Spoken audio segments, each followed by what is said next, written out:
अस्सलाम वालेकुम नाजरीन, शम्स टीवी में आपका इस्तकबाल है। मैं Mohammed Umar. Karimnagar district bus stand में इलेक्ट्रिक बसों की इफ्तिताह के मौके पर जनाब पुन्नम प्रभाकर, रियासती transport Mister Kavvampalli Satyanarayana Manakondur MLA, Mister Medipally Sathyam Choppadandi MLA, Mister Sunil Rao city mayor, मोहतरमा Pamela Satpathy, district admin Praphulla Desai, additional collector local bodies मोहतरमा पाजपाई, మున్సిపల్ కమిషనర్ ने शिरकत की। మొదటిసారిగా మన తెలంగాణలో ఈ బస్ అదేవిధంగా మొత్తము మంచి ఒక ఇనిషియేటివ్ ఇది. సో మీరు అందరు కూడా ఆదరిస్తారని చెప్పి నేను ఆశిస్తున్నాను. ఆశీస్సులు అందజేస్తున్నటువంటి సందర్భం కొత్త అధ్యాయం ఆర్టీసీలోనే ఎలక్ట్రికల్ బస్సెస్ పర్యావరణ హితమైన బస్సెస్ ని ఫస్ట్ టైం అవకాశం కూడా పేరు పేరున నమస్కారం తెలియజేస్తున్నాను. Minister for transport and BC welfare మన అంటే చాలా కృషి చేశారు ఈ బస్ తీసుకురావడంలో. టీమ్ మిరాకిల్స్ అని దాని ఆ తాత్పర్యం ఒకసారి టీం ఆర్టీసీ గట్టిగా చెప్పట్లండి. ఇంత భాగంగా ఈ కార్యక్రమానికి ముఖ్య అతిథిగా వచ్చేసిన రాష్ట్ర రవాణా మరియు బీసీ సంక్షేమ శాఖ మంత్రివర్యులు పున్నం ప్రభాకర్ గారికి, సహచర శాసనసభ్యులు doctor Kavampalli municipal Chad Bajpai గారు మరియు వేదిక మీద ఉన్న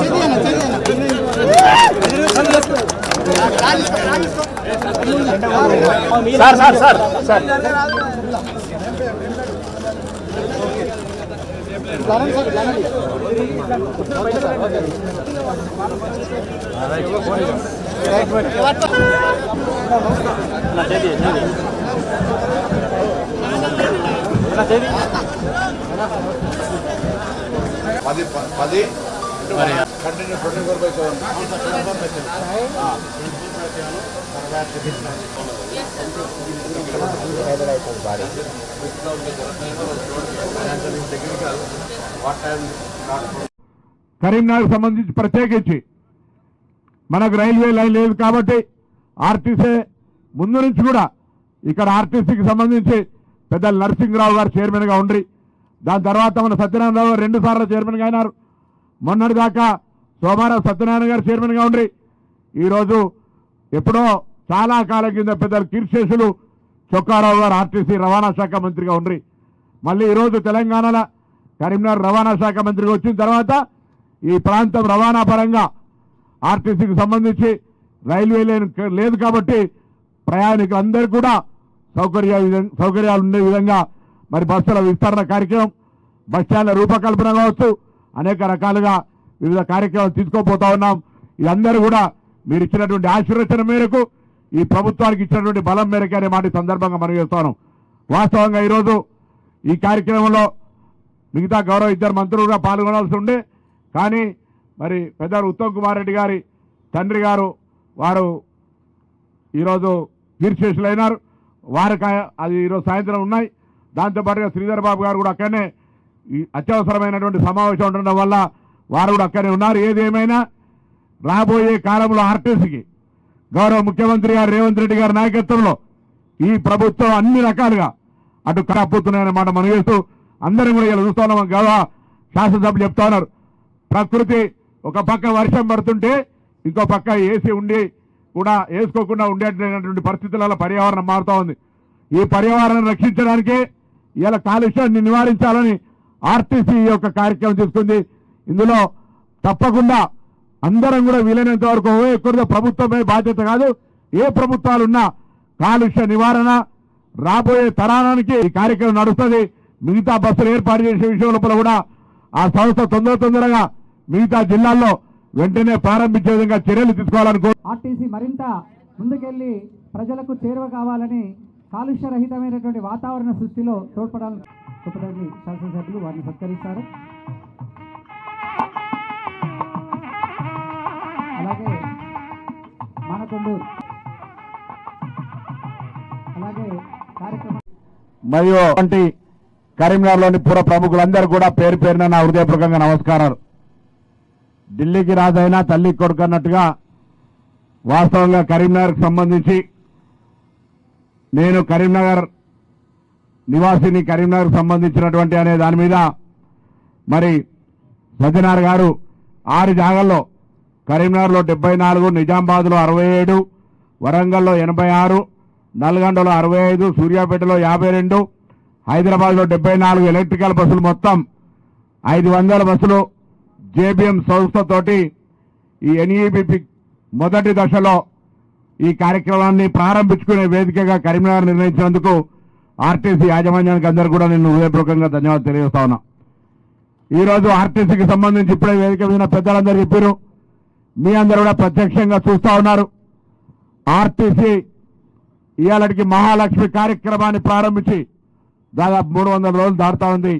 డిసెంబర్ 9 శ్రీమతి సోనియా గాంధీ గారి జన్మదినం రోజు శాసనసభ వేదికగా ప్రభుత్వం ఏర్పడ్డ 48 గంటల్లోనే ఈ కార్యక్రమాన్ని 7వ తారీఖు నాడు కేబినెట్లో నిర్ణయించుకుంటే 9 నాడు శాసనసభ నుంచి బయటికి వచ్చేటప్పటికే పోర్టుఫోలియోస్తో పాటుగా ఈ యొక్క కార్యక్రమాన్ని ప్రారంభించుకునేటువంటి ఒక అదృష్టం దొరికింది.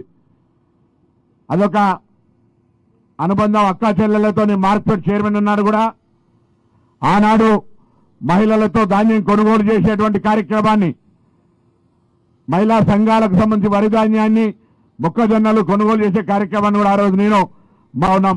ఇప్పటికే బస్సులు కొనుగోలు చేయడం జరిగింది. ఇంకా నూతనంగా స్వయంగా ఆర్టీసీ సంస్థనే బస్సులు కొనుగోలు చేయడంతో పాటుగా ప్రభుత్వాన్ని కూడా గ్రాంట్గా కొన్ని తీసుకొని సగం వరకు వ్యాప్తంగా ఉన్నటువంటి మండల మహిళా సంఘాల సమైక్య చర్చలు జరుగుతూ ఉన్నాయి. తొందరలోనే విధి విధానాలను తీసుకొని అప్పుడు కూడా ప్రభుత్వం పక్షాన కార్యక్రమాలు తీసుకుంటూ ఉన్నాం.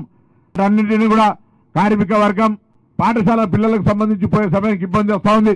వాళ్ళ సమయానికి అనుగుణంగా స్కూల్ బస్సులకు సంబంధించి మన ప్రభుత్వం గౌరవ ముఖ్యమంత్రి రేవంత్ రెడ్డి గారి నాయకత్వంలో ప్రజా ప్రభుత్వం కొలువుదీరినాక ప్రారంభించుకోవడం చాలా సంతోషకరం.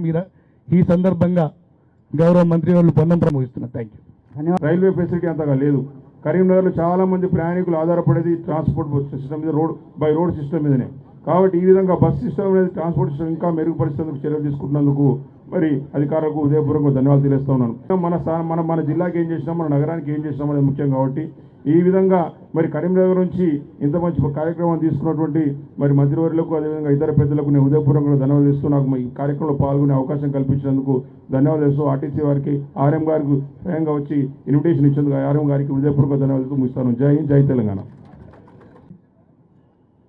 సహచర శాసన సభ్యులు డాక్టర్ కామపల్లి సత్యనారాయణ గారికి, సత్యం గారికి, ఎండీఓ మన రవాణా శాఖ మంత్రులు పొన్నం ప్రభాకర్ గారు ఒక ఆలోచనతోటి శుభాకాంక్షలు ఈనాడు ఆహ్వానించినందుకు ధన్యవాదాలు తెలియజేస్తూ థ్యాంక్ యూ అన్నాడు.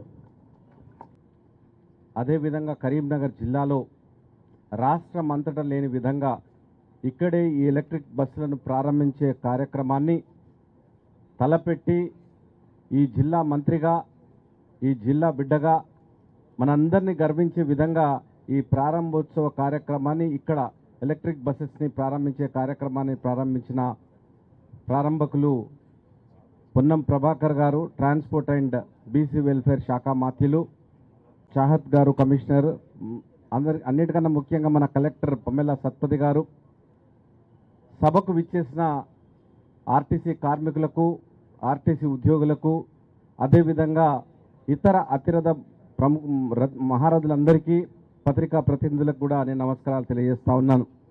ఆర్టీసీ మా తమ్ముడు సత్యం చెప్పినట్టు నష్టాల్లోకి నెట్టేసి వేల కుటుంబాలను మరి మా ఆర్టీసీ వాళ్ళు అందరూ వస్తారని ఎయిర్ కండిషన్లు ఏం పెట్టేయలేదు, అది కూడా పొల్యూషన్ అనుకున్నారో ఏమో కానీ మా అన్న పొదుపు చేస్తూ ఉన్నాడు.